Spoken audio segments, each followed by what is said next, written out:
من با گفتن این حرفا دارم خودم رو تو خطر بزرگی میندازم. وقتی تایمر تموم بشه ویدیوی اصلی شروع میشه و شما با دونستن این تایمر قلاب محتوا نیست برای محافظت از توی که تصمیم بگیری ویدیوی اصلی رو نبینی، چون ممکنه که با دیدنش همه باورات، قدرت نگاهت به زندگی همشون تغییر کنه.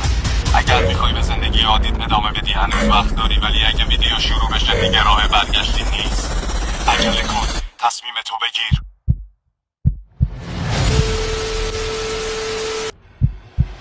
میخوای بدونی چرا تو خوابت میتونی تصاویری از آینده رو ببینی، یا چرا بعضی وقتا قبل از اینکه واقعا اتفاقی بیفته حس میکنی که قرار اتفاقی بیفته؟ انسان یه موجود سه‌بعدیه که به بعد چهارم یعنی زمان دسترسی نداره. ولی اگه داشته باشه چی؟ ما تشکیل شدیم از طول، عرض، ارتفاع. ما وقتی نور به ما میتابه سایه ما شکل میگیره که ارتفاع نداره. یعنی سایه یه جسم سه‌بعدی میشه دوبعدی و به همین ترتیب سایه یه جسم دوبعدی بعد از تابش نور میشه یه بعدی.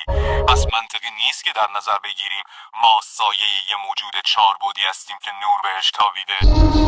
موجودی که به خاطر چهاربعدی بودنش تسلط کامل به زمانو داره، که ما سایه اونیم. همونطور که سایه ما چهره نداره اما تمام حرکات ما رو تقلید میکنه، ما هم سایه اون هستیم که چهره نداریم اما از رفتار اون نسبت به زمان آینده تقلید میکنیم. اگه دفعه بعدی چیزی از آینده حس کردی بهش گوش بده، چون اون صدای تو نیست، صدای من. تا همین جاشم زیادی گفتم.